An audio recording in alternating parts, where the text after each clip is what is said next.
بسم اللہ الرحمن الرحیم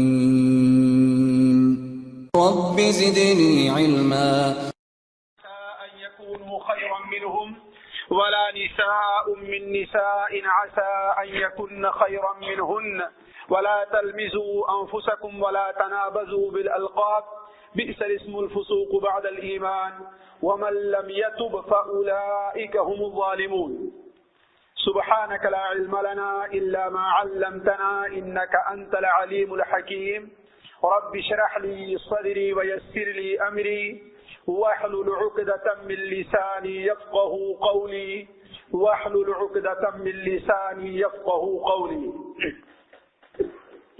عزیز ساتھیوں، حاضرین مجلس، آج آپ کے سامنے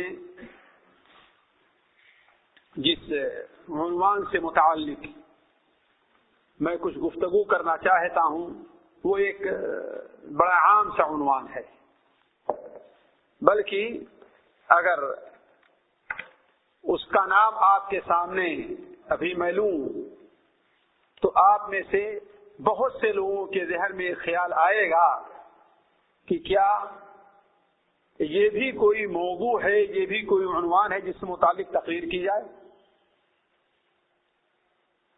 کیا یہ بھی کوئی بات ہے جس سے متعلق مولوی صاحب اتنی دور سے آ کر کے گھنٹے ڈیڑھ گھنٹے ہمارے سامنے کچھ باتیں بیان کریں؟ لیکن تفصیلی بیان سننے کے بعد آپ کو اندازہ ہوگا کہ ہاں یہ موضوع بڑا اہم ہے اور اس سے متعلق یقیناً ہمیں معلومات حاصل کرنا چاہیے. ساتھیوں، وہ موضوع ہے مذاق کا. موضوع کیا ہے؟ وہ مذاق کا. آپ کہیں کہ مذاق ہوتا ہے کہ نہیں؟ مذاق تو مذاق ہوتا ہے. اس سے متعلق کیا معلومات حاصل کی جائے، اس سے متعلق کیا تقریر کی جائے؟ لیکن نہیں، آپ جانتے ہیں کہ ہمارے مذہب کی خوبی یہ ہے کہ وہ انسان کو اس کی زندگی کے ہر شعبے اور ہر گوشے سے متعلق تعلیمات اور توجیہات دیتا ہے. کسی گوشے کو اس نے خالی نہیں چھوڑا ہے. حتیٰ کہ آپ کا چلنا پھرنا کیسے ہو، آپ کا اٹھنا بیٹھنا کیسے ہو، حتیٰ کہ آپ کی بیوی کے ساتھ آپ کا مخصوص تعلق کیسے ہونا چاہیے، اسلام اس سے متعلق ہمیں اور آپ کو تعلیم دیتا ہے. تو مذاق تو ایک ایسی چیز ہے جو بہت عام ہے لوگوں میں اور بہت واضح ہے، ایک کھلی ہوئی چیز ہے. کوئی بھی انسان مذاق چھپ کر کے نہیں کرتا، سب کے سامنے ظاہر کر کے واضح کر کے مذاق کرتا ہے. تو اس سے متعلق تو اسلامی تعلیمات کا ہمارے اور آپ کے سامنے ہونا بڑا ضروری، بہت اہم ہے.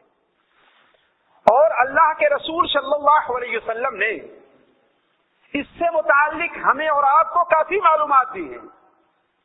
علماء نے اس سے متعلق ہمیں اور آپ کو کافی معلومات کتابوں میں لکھ کر کے دی ہے. وہ اسی لیے تاکہ ہم اور آپ اس پر غور کریں اور سوچیں کہ کہیں مذاق کے نام پر، کہیں مذاق سوچ کر کے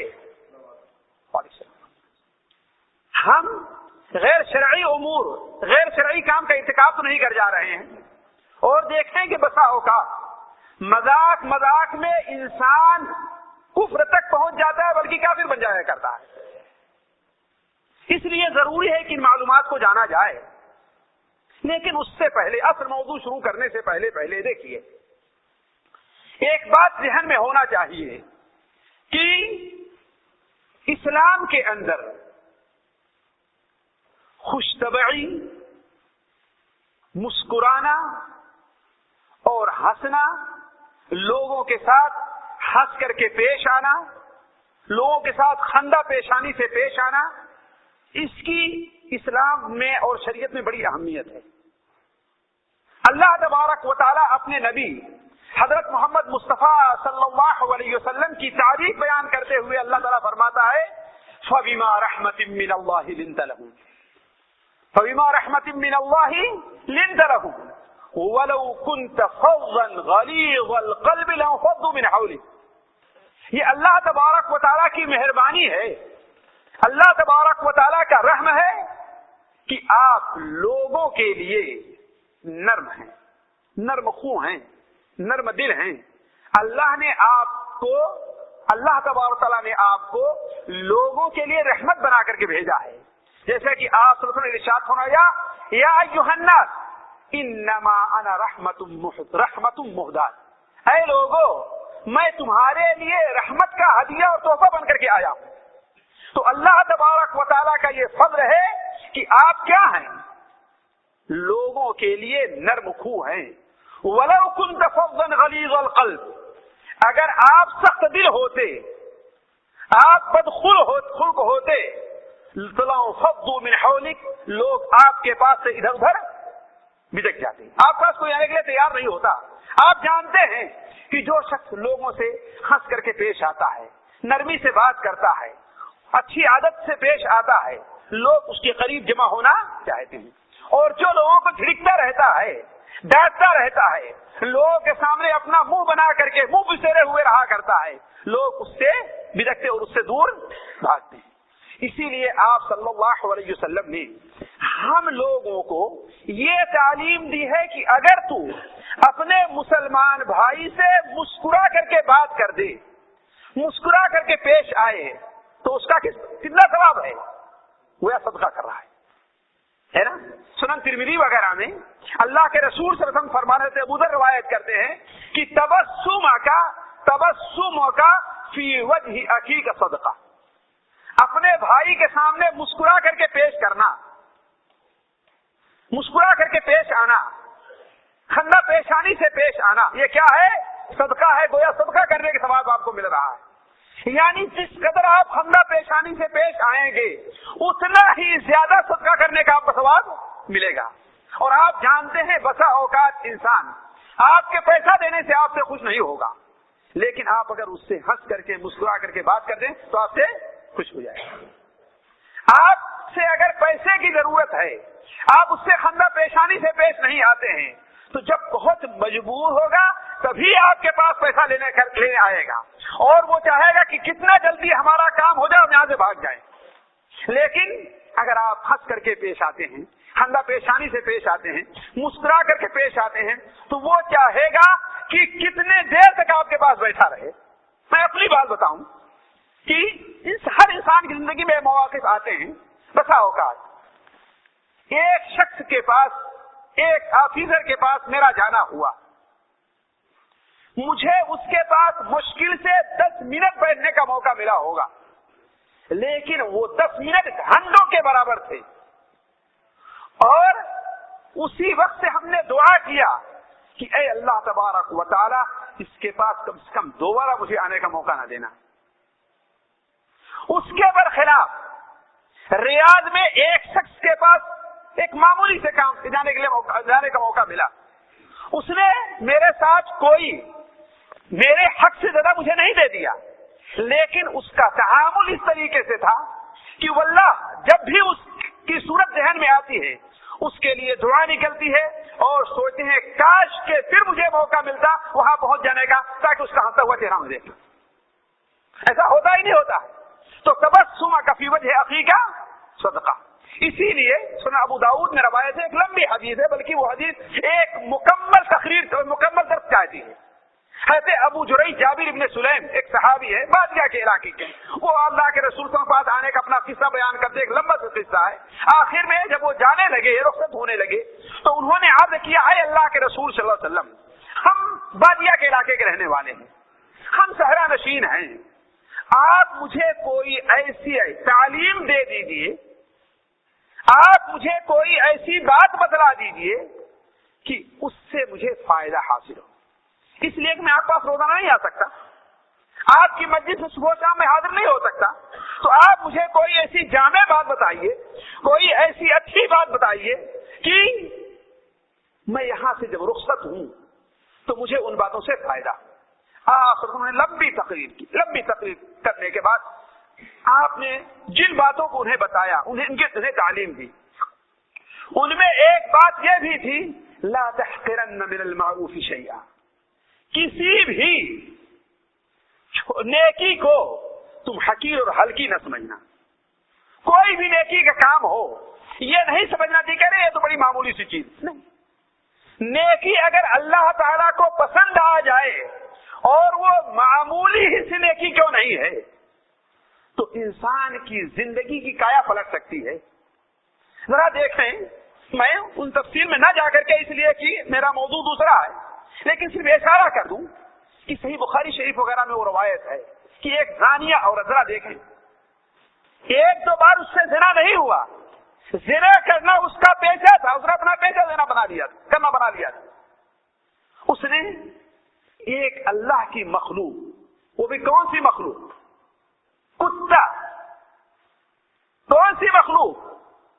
کتا، جسے اگر کسی کو آپ کو بہت برا سمجھنا ہو تو کیا کہیں گے؟ ارے کتے کا دہے کہیں گے نہیں کہیں گے؟ دیکھیں اس مخلوق کو دیکھیں، وہ کون سی مخلوق تھی؟ ایک کتا تھا. وہ کتا پیاسا تھا، اس کتے کو اس نے اپنا چمڑے کا جو موزہ تھا نکالا اور اسے کنویں میں ڈالا رسی لگا کر کے، اور اس سے پانی نکال کر کے اس پیاسے کتے کو اس نے پانی پلا دیا. یہی معمولی سی نیکی اللہ تعالیٰ کو اس قدر پسند آ گئی کہ اس کے سال کے زنا کو اللہ تعالیٰ معاف کر کے اسے جنت میں داخل کر دیا.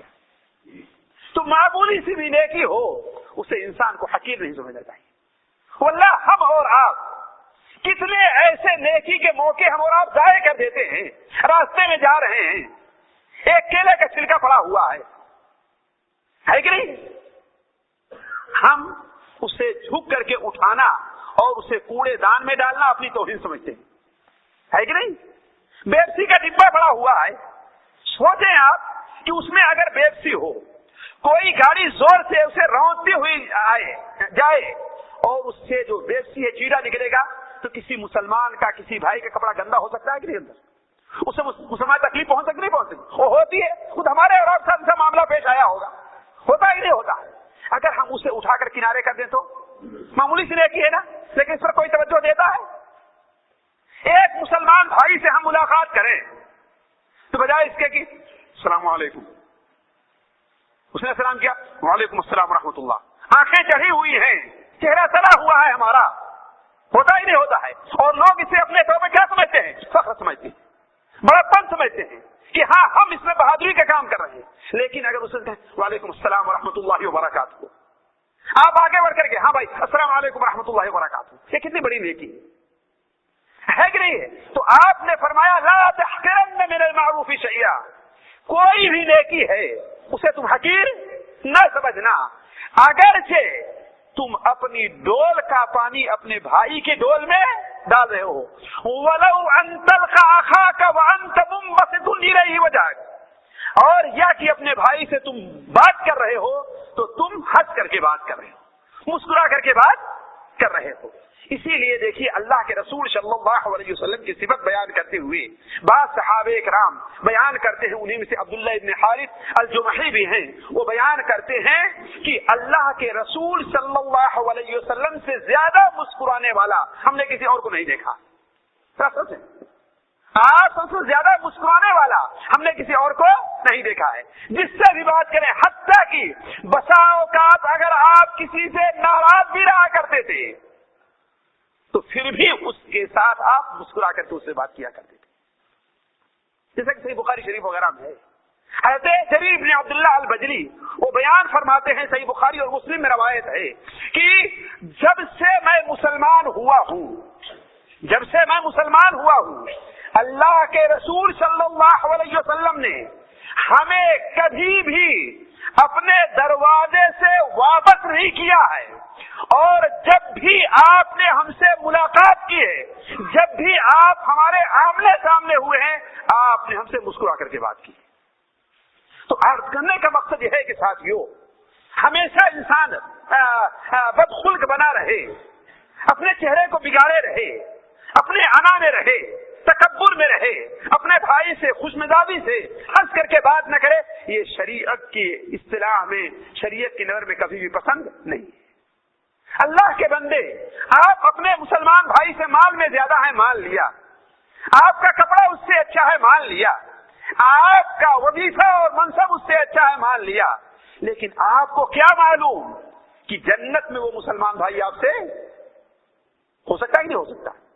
جی ہو سکتا ہے۔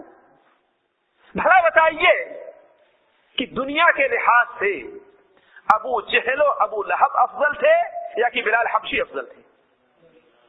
دنیا کے لحاظ سے اللہ کے بندے بڑا بتاؤ، دنیا کے لحاظ سے کون بہتر تھا؟ جی لیکن اللہ تعالیٰ کے نزدیک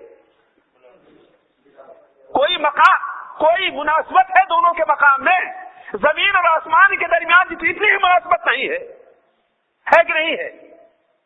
تو تجھے کیا معلوم کہ جو آپ کے سامنے صرف 500 600 700 کمانے والا آدمی ہے، ایک مزدور ہے، اے ڈاکٹر، اے انجینئر، اے بیرسٹر، اے وکیل، اللہ تعالیٰ کے لیے تم سے افضل ہے کہ نہیں ہے؟ صرف اس زمین پر جب تک تو چل رہا ہے اپنے کو اس سے افضل مان لے، لیکن جس دن زمین کے اندر چلا گیا تو ہے کہ نہیں، ہو سکتا ہے کہ لوگ یاد رکھیں فلاں کی قبر ہے، لیکن قبر کے اندر ہو سکتا ہے تیری قبر کے اندر ایک بالشت بھی چوڑائی نہ رہ جائے، اور ہو سکتا ہے کہ اس کی قبر میں اتنی چوڑائی ہو جائے جتنی دور تیری نظر جایا کرتی ہے کہ نہیں ہے؟ تو آخر پھر کیوں ہنستا ہے؟ کیوں اپنے مسلمان بھائی کو اپنے سے حقیر کیوں سمجھتا ہے؟ اپنے سے نیچا کیوں سمجھتا ہے؟ اسے دیکھ کر کے مسکرا کر کے بات کیوں نہیں کرتا؟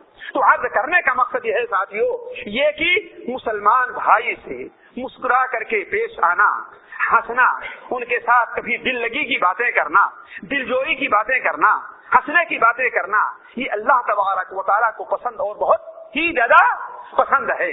تو یہ میں عرض کر رہا تھا کہ یہیں سے آپ سمجھ لیں کہ مذاق کرنا بھی شریعت کی نظر میں ایک پسندیدہ چیز ہے، لیکن اس کی کچھ شرائط ہیں، اس کے کچھ حدود ہیں، اس کے کچھ تعلیمات ہیں اس سے متعلق جن کا لحاظ رکھنا ساتھیوں بہت ضروری ہے، اور جان بوجھ کر کے اسی لیے کہ ہم میں سے بہت سے لوگ مذاق کے بارے میں جو شرعی حدود ہے اس کو باقی نہیں رکھتے، اس لیے یہ موضوع آپ کے سامنے میں رکھتا ہوں۔ لیکن اس سے پہلے یہ دیکھیے کہ انسان مذاق کیوں کرتا ہے، یہ ایک بات ذہن میں رکھ لے کہ انسان مذاق کیوں کرتا ہے۔ دیکھیے ساتھیو، مذاق کرنے کی خصوصاً شرعی طور پر متعدد وجوہات ہیں۔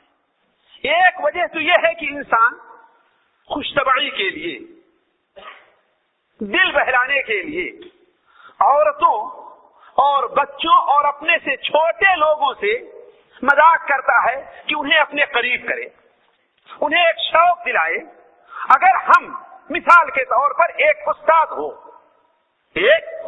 ہو، وہ ہمیشہ غصے کی حالت میں رہے، ہمیشہ سخت ہی بنا رہے، ہمیشہ اپنا منہ بنائے رہے، تو جو شاگرد ہیں اس سے جلدی کوئی بات پوچھنے کے لیے تیار نہیں ہوں گے، لیکن وہ ان کے ساتھ کبھی کبھی دلچسپی کی بات کہہ جائے، مذاق کی بات کہہ جائے، تو طالب علموں کو ایک جذبہ پیدا ہوگا کہ کچھ نہ کچھ پوچھے اور سوال کریں۔ اور اللہ کے رسول صلی اللہ علیہ وسلم نے اس چیز کو ہمیشہ مد نظر رکھا ہے، ورنہ آپ صلی اللہ علیہ وسلم کو مقام یہ تھا، آپ کا روب یہ تھا، آپ کا دبدبہ یہ تھا کہ آپ کے سامنے صحابہ کرام جو آپ کے مقام اور مرتبہ کو پہچانتے تھے زبان تک نہ کھولتے۔ حضرت عبداللہ ابن عمرو بن عاص بیان فرماتے ہیں کہ اللہ کے رسول صلی اللہ علیہ وسلم کا روب اور دبدبہ اس قدر تھا کہ آپ کی طرف نظر بھر کر کے میرا دیکھنے کی میری دیکھنے ہمت نہیں پڑا کرتی۔ اگر تم چاہو کہ آپ کی شکل و صباحت میں بیان کر دوں تو شاید میں بیان کر سکوں۔ تو آپ کا مقام یہ تھا، جو آپ کے مقام کو پہچانتے تھے، تو آپ صلی اللہ علیہ وسلم اگر تھوڑا سا دلچسپی کی، دل لگی کی بات نہ کیا کرتے تو لوگ آپ سے بدتر ہو جاتے۔ تبھی تو اللہ تعالیٰ فرماتا ہے وَلَوْ كُنْتَ فَظًّا غَلِيظَ الْقَلْبِ لَانفَضُّوا مِنْ حَوْلِكَ، اگر آپ سخت ہوتے، آپ بدخلق ہوتے، بدخو ہوتے، تو لوگ آپ کے پاس سے بھاگ کھڑے ہوتے۔ آپ صلی اللہ علیہ وسلم صحابہ کرام کے ساتھ، خاص طور پر چھوٹوں کے ساتھ ایسا برابر کیا کرتے تھے. مثال کے طور پر حضرت انس بن مالک رضی اللہ تعالیٰ عنہ، انس بن مالک رضی اللہ تعالیٰ عنہ آپ کے خادم تھے، آپ کے شاگرد تھے، خادم تھے. آپ صلی اللہ علیہ وسلم انہیں کیا کہا کرتے تھے؟ یا ذل اذنین، سنن ترمذی وغیرہ میں روایت ہے، اے دو کانوں والے. بھلا بتائیے کسی کے دو کان، تین کان بھی ہوں گے، ہے کہ نہیں؟ لیکن صرف انہیں ہنسانے کے لیے، اے دو کانوں والے ادھر آؤ. اور آپ صلی اللہ علیہ وسلم اس سلسلے میں سب سے واضح چیز میں آپ کے سامنے بتا دوں، بلکہ اللہ تبارک و تعالی بھی قیامت کے دن اس اسلوب کو استعمال کرے گا تاکہ بندہ مزید ہم سے پوچھے. چنانچہ حضرت عبداللہ بن مسعود وغیرہ کی روایت ہے، وہ بیان کرتے ہیں کہ جنت میں سب سے آخری شخص جو داخل ہوگا اور جہنم سے سب سے آخری شخص جو نکلے گا اس کے بارے میں جانتا ہوں، اچھی طریقے سے علم ہے. وہ کون سا شخص ہے؟ کہا کہ ایک شخص پل صراط پر سے پار ہوگا، پل صراط پر سے پار ہوگا، گرتا پڑتا، کبھی گر رہا ہے، کبھی کھڑا ہو رہا ہے، کبھی پھسل رہا ہے، کبھی قریب ہے کہ وہ جہنم کے اندر گر جائے. آخر میں نکلتے لے گا پل صراط کو پار کر لے گا. اللہ تعالیٰ سے دعا کریں ہمیشہ کہ اللہ تعالیٰ ہم میں سے ہر شخص کو پل صراط پر سے آگے گزار دے، اس لیے کہ پل صراط پر سے گزرنے والے کتنے ایسے لوگ ہوں گے جو وہیں پر گر جائیں گے. تو وہ پل صراط سے پار ہونے کے بعد جہنم طرف دوبارہ پلٹ کر کے دیکھے گا تو کہے گا اللہ تعالیٰ کا شکر ہے کہ اللہ تعالیٰ نے مجھے تجھ سے نجات دی. پہنچتے وہ جنت کے پاس پہنچ جائے گا. اس لیے کہ پل صراط جو رکھا ہوگا وہ بندوں کے میدان حشر اور جنت کے درمیان میں، جہنم رہے گی اس کے اوپر پل صراط ہے، اس پر سے پار کر کے جنت تک انسان پہنچے گا، ہے کہ نہیں؟ یہ ہے پل صراط. گویا جنت جو ہے، جنت کے درمیان اور میدان حشر کے درمیان جہنم واقع ہوگی اور اس جہنم کے اوپر پل صراط پل رکھا جائے گا جسے ہم لوگ پل صراط کہتے ہیں. اس پل سے پار کرنے کے بعد ہی کوئی بھی شخص، ہاں نبی ہے یا ولی ہے، جنت تک پہنچ پائے گا. اس سے پہلے کوئی جنت میں داخل نہیں ہوگا، ہے نا. اسی لیے تو بہت سے لوگ اس پر آگ جھپکنے کے طریقے سے، تیز گھوڑے کے طریقے سے، بجلی کے طریقے سے، اس پر تیز ہوا کے طریقے سے، ہے کہ نہیں ہے، تیز دوڑنے والے انسان طریقے سے، ہر انسان اپنے اعمال کے لحاظ سے اس پر سے پار ہو پائے گا. اور سب سے پہلے اس پل صراط پر سے کون گزرے گا؟ جی اللہ کے رسول صلی اللہ علیہ وسلم. سب سے پہلے کون گزرے گا؟ اور امتوں میں سب سے پہلے کون سی امت گزرے گی؟ امت محمدیہ. سب سے پہلے نبیوں میں کس کا گزر ہوگا؟ اللہ کے رسول صلی اللہ علیہ وسلم اس پر سے گزریں گے. اور امتوں میں سب سے پہلے کون سی امت اس پل پر سے گزرے گی؟ امت محمدیہ صلی اللہ علیہ وسلم. اللہ تعالیٰ سے دعا کریں کہ اللہ تعالیٰ ہمیں انہی لوگوں میں قرار دے جو آسانی سے پل صراط کو پار کر دیں. تو وہ شخص جب پل صراط سے پار کر کے جنت کے تک پہنچے گا تو اسے ایسا محسوس ہوگا کہ جنت تو بالکل اب بھر گئی ہے. کیا محسوس ہوگا؟ جنت بالکل بھر گئی ہے. اللہ تبارک و تعالیٰ اس سے کہے گا کہ بندے جو جنت میں داخل ہو جا. وہ جائے گا، دیکھا گا تو اسے ایسا محسوس ہوگا کہ جنت بالکل بھری ہوئی. اللہ تعالیٰ پھر اس سے کہے گا بندے جا جنت میں داخل ہو جا. کہے گا اللہ تعالیٰ اس میں تو کسی کے پاؤں رکھنے کے لیے بھی جگہ نہیں، میں کہاں جاؤں. یعنی 2-3-4 لمبی حدیث ہے، 2-3-4 بار کہنے کے بعد اللہ تبارک و تعالیٰ کہے گا کہ اے بندے تو سوچ لے تجھے کتنی جگہ چاہیے جنت میں، تمنا کر جو تمنا کرنا. وہ سوچنے لگے گا کہے گا مجھے اتنی چاہیے جنت میں، ہے کہ نہیں. مثال کے طور پر اگر کوئی بامبے میں رہنے والا آدمی ہے جس کے پاس پوری فیملی ہے 9-10 آدمی کے لیے، اور کمرہ کتنا ہے؟ جی 1 کمرہ، ہے کہ نہیں. ایسا بامبے میں ہوگا، ایسے لاہور میں بھی ہے کہ نہیں، بڑے بڑے شہروں کے اندر ہے نا، ایسے کراچی میں ہے. اگر اسے سوچا جائے کہ ہاں بھائی تمہیں بامبے میں کتنا بڑا گھر چاہیے تو کتنا بڑا سوچے گا وہ؟ ظاہر بات سعودیہ کے طریقے سے بڑا فلہ تو سوچے گا نہیں. تو سوچے گا کہ ہاں بامبے میں ہمیں 2 کمرے ہی مل جائے جس میں باتھ روم الگ ہو، ہے کہ نہیں. 1 کمرہ میرا اور میری بیوی کے لیے ہو اور دوسرا کمرہ بچوں کے لیے ہو، یہی اس کے لیے تاج محل سے بڑی چیز ہے. تو وہ انسان سوچنے لگے گا، وہاں تک اس کی سوچ ختم ہو جائے گی. اللہ تعالیٰ فرمائے گا کہ اے بندے یہ بتا کیا تجھے دنیا کا جو سب سے بڑا بادشاہ تھا، سب سے بڑی مملکت والا بادشاہ تھا، جتنی پراپرٹی اور زمین اس کے قبضے میں تھی، جتنا ایریا اور رقبہ اس کے قبضے میں تھا، اتنا تجھے جنت میں دے دوں میں؟ ارے مجھے جنت میں اتنا ملنے والا، میں دیکھ رہا ہوں جنت میں تو کوئی جگہ ہی نہیں ہے۔ اللہ تعالیٰ فرمائے گا سوچ لے، تجھے اتنی بادشاہت کے 1 گنا نہیں، 2 گنا نہیں، 3 گنا نہیں، 4 گنا نہیں، بلکہ اس کا 10 گنا زیادہ تجھے ملنے والا ہے جنت میں۔ وہ کہے گا اے اللہ تعالیٰ اتستہزئ بی وانت رب العالمین، اے اللہ تم سے مذاق کرتا ہے تو رب العالمین ہے؟ تو اللہ تعالیٰ اس سے بار بار کیوں واپس کرے گا؟ اسی لیے نا، کیوں بھیجے گا؟ اسی لیے نا، تاکہ اس کے دل میں جذبہ پیدا ہو اور مانگنے کا۔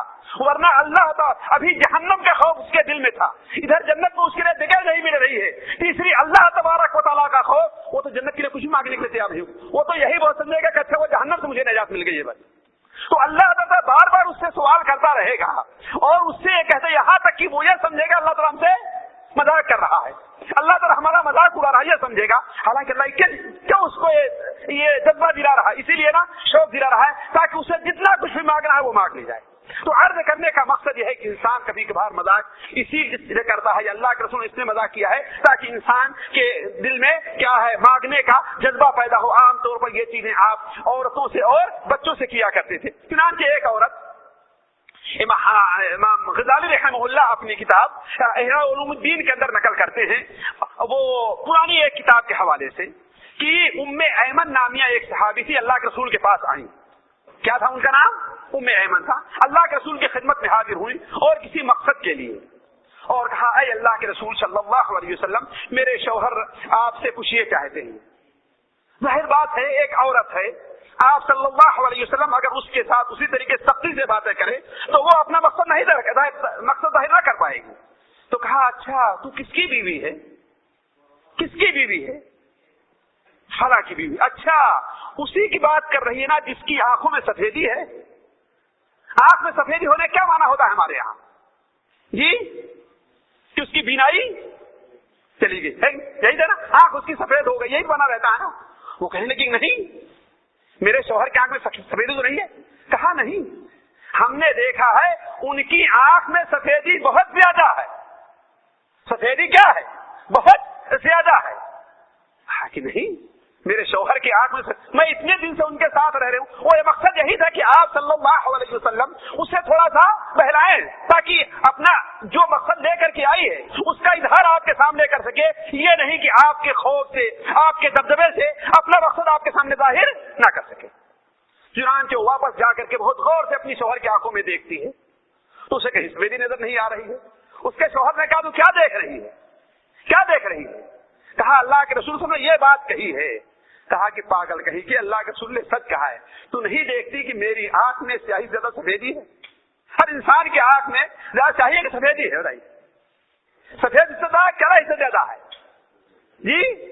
سفید حصہ زیادہ ہے۔ حالانکہ اس طرح میں کیا سمجھتے ہیں کہ اگر سفیدی آ گئی آنکھ میں تو کیا مطلب ہوا؟ اس کی بینائی جاتی رہی ہے۔ تو عرض کرنے کا مقصد آپ صلی اللہ علیہ وسلم عورتوں سے، بچوں سے اس قسم کا مذاق کبھی کبھی کیا کرتے تھے تاکہ ان کے اندر شوق پیدا ہو اور اپنی ضرورت کو، اپنی خواہش کو ہمارے سامنے کھل کر کے رکھ سکے۔ دوسری بات مذاق کرنے کی یہ ہوتی ہے کہ دیکھیں کوئی بھی انسان ہے سنجیدگی کی موڈ میں رہتے رہتے اکتا جاتا ہے کہ نہیں؟ اسے اس کے بعد کچھ کھیل، کچھ کود، کچھ ہنسنے وغیرہ کا موقع چاہیے۔ اگر ہمیشہ ہمیں سنجیدگی ہی کے موڈ میں رہے تو اس کا دماغ پھٹ جائے، اس کا بلڈ پریشر ہائی ہو جائے گا، ہے کہ نہیں؟ تو اس کے لیے بھی اللہ تبارک و تعالیٰ نے بندے کو اجازت دی ہے، خاص طور پر شاگردوں کے ساتھ، خاص طور پر اپنے سے نیچے والے لوگوں کے ساتھ، ورنہ اللہ کے رسول صلی اللہ علیہ وسلم کو ان چیزوں کی ضرورت نہیں تھی، لیکن صحابہ کرام کے ساتھ آپ صلی اللہ علیہ وسلم اس چیزوں کو مد نظر رکھا کرتے تھے، ہے کہ نہیں؟ چنانچہ ایک صحابی حضرت سمرہ ابن جندب سے پوچھتے ہیں، صحیح مسلم شریف کے اندر روایت ہے کہ کیا تم اللہ کے، آپ لوگ تو اللہ کے اس میں بیٹھا کرتے تھے نا ان کی مجلس میں، کہا کہ ہاں ہم بیٹھا کیا کرتے تھے، خاص طور پر فجر کے بعد آپ کے ساتھ بیٹھا کرتے تھے، اللہ کے رسول صلی اللہ علیہ وسلم بیٹھے رہا کرتے تھے اور صحابہ کرام زمانے جاہلیت کی اور پرانے زمانے کی باتیں کرتے تھے اور ہنستے تھے، اور آپ صلی اللہ علیہ وسلم صرف مسکرا دیا کرتے تھے، آپ انہیں منع نہیں کرتے۔ آپ چاہتے تھے، دیکھتے تھے کہ یہ لوگ راتوں بھر جاگ کر کے نماز پڑھے ہوئے ہیں، ہے نا، راتیں ان کی جو ہے ہماری طرح سونے اور فلمیں دیکھنے میں نہیں گزری ہے، گپ سڑاکے اور بکواس میں نہیں گزری ہیں، ان کی راتیں کس میں گزری ہوئی ہیں؟ اللہ تعالیٰ کی عبادت میں گزری ہوئی ہیں۔ اب اگر کام شروع کرنے سے پہلے ان کی تھوڑی سی دلچسپی کا سامان نہ کر دیا جائے تو یہ بیمار ہو جایا کریں گے، ہے کہ نہیں ہے؟ تو عرض کرنے کے بعد انسان کبھی کبھی تھکا کر کے، ہے نا، ایسا کام کیا کرتا ہے۔ اسی لیے سفیان ثوری رحمہ اللہ کے بارے میں آتا ہے، یہ شابی کے بارے میں بڑا مذاق کیا کرتے تھے، امام شابی کے بارے میں ہے کو بڑا مذاق کیا کرتے تھے۔ چنانچہ ایک بار ان سے کسی نے پوچھا کہ یہ بتائیے کہ شیطان کی بیوی کے نام کیا ہے؟ ان سے کیا پوچھا کہ شیطان کی بیوی کا نام کیا ہے؟ بڑا بتاؤ، شیطان کو شادی کرنے کی کیا ضرورت ہے بدبخت کو، ہے کہ نہیں ہے؟ شیطان کو شادی کرنے کی کیا ضرورت ہے؟ لیکن ان سے مذاق کرتے ہوئے کسی نے کہا شیطان کی بیوی کا نام کیا ہے؟ تو انہوں نے کیا جواب دیا؟ کہا کہ بھائی مسئلہ یہ ہے کہ اس بارات میں حاضر نہیں تھا اس بارات میں وہ موجود نہیں تھا کہ جب نکاح پڑھایا گیا تو سنتا کہ شیطان کی بیوی کا نام کیا ہے کہ نہیں؟ حضرت سعید بن مسیب کے بارے میں آتا ہے کہ بڑے مذاق کیا کرتے تھے۔ ایک بار ان سے کسی نے پوچھا کہ ہاں فلاں آدمی کا حال کیا ہے؟ وہ تو کل مر گئے تھے، وہ تو کل مر گئے۔ چلے مر گئے رحمہ اللہ، وہ کیسے ہوا؟ کہا کہ اللہ کے بندے جب انسان سوتا ہے تو مر نہیں جاتا۔ اللہ تعالیٰ قرآن مجید میں فرماتا ہے اللہ یتوفی الانفس حین موتہا، اللہ تعالیٰ نیند کے وقت، موت کے وقت نفسوں کو قبض کر لیتا ہے، اور جو لوگ مرے نہیں ہیں حالت خواب میں ان کی روح کو قبض کر لیتا ہے کہ نہیں؟ تو عرض کرنے کا مقصد ہے کہ ایسا ہمارے سلف کیا کرتے تھے، اور خود اللہ کے رسول صلی اللہ علیہ وسلم کے زمانے میں صحابہ کرام نے چنان کے بسا اوقات انہیں اس سے دلچسپی، اس سے پریشانی بھی ہوا کرتی تھی، جیسا کہتے حنظلہ کہتے ہیں ابوبکر صدیق رضی اللہ عنہ کا واقعہ ہے، میں اس تفصیل طرف نہیں جانا چاہتا۔ دیکھیے تیسری بات یہ ہے کہ انسان کبھی کبھی اللہ کے رسول صلی اللہ علیہ وسلم نے صحابہ کرام سے تعلیم کے لیے، سکھانے کے لیے بھی مذاق کیا، اور ہمارے آپ کے ہاں ایک بڑے شاعر مشہور ہیں، کون سے؟ اکبر الہ آبادی، ان کی شاعری ہی تعلیم ہے اور مذاق میں ہے کہ نہیں؟ چنانچہ بے پردہ عورتوں سے متعلق وہ کیا کہتے ہیں خدا کا شکر ہے بیوی میاں دونوں مہذب ہیں، خدا کا شکر ہے بیوی میاں دونوں مہذب ہیں، انہیں پردہ نہیں آتا، انہیں غصہ نہیں آتا، یعنی بڑے مہذب ہیں کہ بیوی پر بے پردہ رہتی ہے کہ نہیں ہے، اور مرد کو اس کے اوپر بے پردہ رہنے میں غصہ ان کو نہیں آیا کرتا۔ اس طریقے سے آج لوگ سمجھتے ہیں کہ نہیں ہے کہ بیوی خود ہی مہمانوں کے سامنے کھانا پیش کرے، ہاں ذرا یہ کھا لیجیے، یہ کر لیجیے، اسے لوگ تہذیب سمجھتے ہیں نا۔ اور ہم اور آپ لوگ جو اپنی بیویوں کو پردہ میں رکھتے ہیں ان سے متعلق کیا سمجھتے ہیں لوگ؟ ارے یہ لوگ تو پچھلے یہ پچھڑے ہوئے لوگ ہیں، ہے نا، ان کے یہاں جو ہے تہذیب کوئی چیز نہیں ہے۔ تو عرض کرنے کا مقصد یہ ہے کہ علامہ اکبر الہ آبادی رحمہ اللہ اس قسم کی مزاحیہ انداز میں لوگوں کو تعلیم دے دیا کرتے تھے کہ یہ اچھی بات نہیں ہے۔ تو کبھی کبھار انسان تعلیم کی غلط سے مذاق کیا کرتا ہے۔ اللہ کے رسول صلی اللہ علیہ وسلم سے متعلق سنن طبرانی کبیر وغیرہ میں ایک حدیث ہے کہ ایک صحابی خوات ابن جبیر انصاری ہے، ایسا محسوس ہوتا ہے ان کے ترجمے سے کہ شروع میں جب اسلام قبول کیے ہیں تو ان کے اسلام کے اندر پختگی نہیں تھی، چنانچہ کسی راستے سے اللہ کے رسول گزر ہوا تو کیا دیکھتے ہیں کہ 4-5 عورتیں ہیں اور خوات ابن جبیر ان سے بیٹھ کر کے گفتگو کر رہے ہیں۔ ظاہر بات مرد کی مردانگی کی یہ خلاف ہے نا کہ مرد اکیلا ہو، 4-5 عورتیں ہیں ان کے سامنے بیٹھا بات کر، آپ کو بھی شرم آئے گی اگر 2-4 عورتوں سے بیٹھے اکیلے بات کر رہے ہو تو آپ صلی اللہ علیہ وسلم نے اس کو اچھا نہیں سمجھا اور کہا کہ اے ابو عبداللہ یہ کیا کر رہے ہیں آپ؟ تو انہوں نے کہا اے اللہ کے رسول صلی اللہ علیہ وسلم اصل میں میرا اونٹ غائب ہو گیا، بھاگ گیا ہے، تو میں اس کے لیے بیٹھا ہوں کہ ان عورتوں سے رسی بٹوا لوں۔ آپ گزر گئے، سمجھا کہ انہوں نے بہانہ بازی کر رہے ہیں اور آپ گزر گئے۔ تھوڑی دیر میں آپ پھر ادھر سے واپس ہوئے تو کیا دیکھیں کہ ابھی تک وہ وہاں پر بیٹھے ہوئے ہیں، ایسے خوات ابن جبیر وہاں پر بیٹھے ہوئے ہیں۔ آپ نے کہا کہ اے خوات ابھی تک تمہارا اونٹ واپس نہیں آیا، ابھی تک تمہارا اونٹ واپس، یعنی آپ نے ایک مذاق کیا نا تاکہ یہ سمجھ جائے کہ یہاں پر بیٹھنا تمہارے لیے کیا ہے، مناسب نہیں ہے. حضرت خواد ابن جبیر کہتے ہیں اس کے بعد جب بھی آپ صلی اللہ علیہ وسلم مجھے کہیں بھی دیکھا کرتے تھے تو کہتے تھے کہ اے خواد تمہارا اونٹ جو بدکا تھا وہ واپس ہوا کہ نہیں واپس ہوا؟ کہا یہاں تک کہ مجھے آپ سے شرم آنے لگی اور میں آپ سے چھپنے لگا کہ آپ کے سامنے نہ پڑوں. اور آخر میں ایک دن کہہ دیا کہ اے اللہ کے رسول صلی اللہ علیہ وسلم جب سے میں مسلمان ہو گیا اپنے ایمان کی اصلاح کر لی اس وقت سے اب میرا اونٹ کبھی نہیں بدکتا. اس کا مطلب کیا ہوا؟ یعنی وہ طریقہ جو ہم نے استعمال کیا وہ غلط تھا. اس وقت ہمارا ایمان مکمل نہیں تھا, ہم سے غلطی ہوئی تھی, لیکن اب ایسی دوبارہ غلطی کرنے کے لیے میں تیار نہیں ہوں گا. تو عرض کرنے کا مقصد ہے کہ انسان کبھی کبھار مذاق کرتا ہے. کیوں؟ لوگوں کو تعلیم دینے کے لیے. جیسا کہ علامہ اقبال نے کہا ہے نا کہ شیخ صاحب بھی تو پردے کے کوئی منکر نہیں, مفت میں کالج کے لڑکے ان سے بدزن ہو گئے. وعد میں فرما دیا تھا آپ نے کل صاف صاف کہ پردہ آپ کس سے کریں جب مرد ہی زن ہو گئے, جب مرد ہی عورت بن گئے تو پردہ کرنے کی کیا ضرورت ہے. تو کہنے کا مطلب ہے کہ بسا اوقات تعلیم کے لیے انسان مذاق کرتا ہے. اور دیکھیے مذاق کی ایک غرض اور ہوا کرتی ہے کہ بسا اوقات انسان اپنا عیب چھپانے کے لیے مذاق کرتا ہے. کسی آپ سے کوئی غلطی ہو گئی ہے لیکن اب آپ اس کے لیے اس کو مذاق میں ڈال دے رہے ہیں تاکہ آپ اپنے عیب کو چھپا لیں. بسا اوقات کیا عام طور پر ایسا ہوتا ہے کہ بہت سے لوگ مذاق اسی لیے کرتے ہیں یا مذاق میں ایسے ہی جواب دیتے ہیں تاکہ ان کا عیب ان سے لوگوں سے چھپا رہ جائے. جس طریقے سے صہیب کے بارے میں آتا ہے سنن ابن ماجہ وغیرہ میں ہے کہ اللہ کے رسول صلی اللہ علیہ وسلم خدمت میں آئے, حضرت صہیب رومی آپ کی خدمت میں حاضر ہوئے اور حضرت صہیب رومی کی آنکھ اس وقت درد کر رہی تھی. آپ صلی اللہ علیہ وسلم کی مجلس میں کھجور بھی تھی اور روٹی بھی تھی. ظاہر بات جس کی آنکھ آئی ہوئی ہو گرمی ہے, وہ اگر وہ گرم چیز کھاتا ہے تو آنکھ کو اور تکلیف ہو سکتی ہے کہ نہیں ہے. تو حضرت صہیب رومی کیا کرنے لگے, روٹی کو چھوڑ کر کے کھجور کھانا شروع کر دیا. تو آپ نے فرمایا اے صہیب تمہاری آنکھ آئی ہوئی نہیں ہے کیا؟ کہا اے اللہ کے رسول صلی اللہ علیہ وسلم میری جس طرف کی آنکھ آئی ہے اس طرف نہیں بلکہ دوسری طرف سے کھا رہا ہوں میں. یعنی میری جس طرف کی آنکھ آئی ہوئی ہے اس طرف سے نہیں کھا رہا ہوں میں, دوسری طرف سے, اس لیے کہ ادھر سے کھاؤں گا تو درد کرے گا ہے نا, لہذا اس طرف سے کھا رہا ہوں. تو انسان بسا اوقات مذاق کرتا ہے کہ اپنے عیب کو چھپانے کے لیے. تو یہ مختصر وہ بات ہوئی کہ انسان مذاق کیوں کرتا ہے. لیکن ہم اس طرف آتے ہیں کہ دیکھیے پہلے تو یہ سن لیے کہ دیکھیے مذاق جو عام طور پر لوگ کیا کرتے ہیں ہم اس میں سے بعض قسم کا مذاق جائز ہے اور بعض قسم کا مذاق ناجائز ہے. یہ اصل میں ہمارے اور آپ کے سمجھنے کی بات ہے, اس پر ہمارا توجہ دیں. کیا مذاق کی کچھ صورتیں کیا ہیں جائز ہے اور مذاق کی کچھ صورتیں ناجائز ہیں. مثال کے طور پر انسان بچوں سے مذاق کرے ہے نا, اپنی بیوی سے مذاق کرے, اپنے چھوٹوں سے مذاق کرے. جیسا کہ اللہ کے رسول صلی اللہ علیہ وسلم عام طور پر جو ہے بچوں سے مذاق کیا کرتے تھے. بلکہ ایک حدیث میں ہے کہ کانا افقہ الناس مع الصبی, اللہ کے رسول صلی اللہ علیہ وسلم بچوں کے ساتھ سب سے زیادہ ہنس کر کے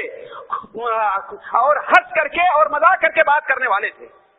ظاہر بات ہے بچے ابھی سنجیدگی کے عادی نہیں ہوا کرتے. اگر انسان ان کے ساتھ ہمیشہ سنجیدہ رہے, یہ رہے وہ رہے, تو بچے ایسا نہیں. تو بچوں کے ساتھ آپ رسول کثرت سے مذاق کیا کرتے تھے. خود حضرت حسن کے بارے میں آتا ہے, حسن ابن علی رضی اللہ عنہ, کہ آپ صلی اللہ علیہ وسلم انہیں اپنے پیٹ پر بیٹھاتے تھے. امام بغوی رحمہ اللہ اس حدیث کو شرح السنہ کے اندر نقل کرتے ہیں. علامہ البانی رحمہ اللہ اسے صحیحہ میں نقل کر کے صحیح قرار دیتے ہیں کہ آپ انہیں اپنے سینے پر بیٹھاتے تھے اور اپنی زبان کو نکالا کرتے تھے. جب بچہ زبان کی سرخی کو دیکھ کر کے بہتا اسے ہم پکڑ لیں تو آپ اپنی زبان کو اندر کر لیتے, پھر آپ نکالتے, اور بچہ پھر جب آگے دوڑتا تو آپ کیا کرتے, اپنی زبان کو اندر کر لیتے. صحیح بخاری شریف میں حضرت انس بن مالک بیان فرماتے ہیں کہ میرا ایک بھائی تھا, چھوٹا بھائی تھا, ابو عمیر جس کو کہا کرتے تھے. اس کا نام کیا تھا؟ ابو عمیر. ان کی پاس ایک چڑیا جس سے وہ کھیلا کرتا تھا, بلبل کی طریقے سے ایک چڑیا تھی, بعض علماء کہتے ہیں بلبل تھا, وہ کھیلا کرتے تھے. تو اچانک ایک دن ایسا ہوا کہ بلبل جو ہے وہ مر گیا, ختم ہو گیا. تو آپ صلی اللہ علیہ وسلم دوبارہ ہمارے پاس آئے تو آپ صلی اللہ علیہ وسلم دیکھے کہ بڑا غمگین ہے. کون؟ ابو عمیر, بڑے غمگین ہیں. تو آپ نے فرمایا یا ابا عمیر ما فعل النغیر، مذاق کرتے ہوئے ہنستے ہوئے کہ اے ابو عمیر تمہارا بلبل کہاں چلا گیا؟ تو جب بھی آپ گھر میں آتے اس بچے کو دیکھ کر کے ہنسانے کے لیے، اسے خوش کرنے کے لیے آپ کیا کہتے؟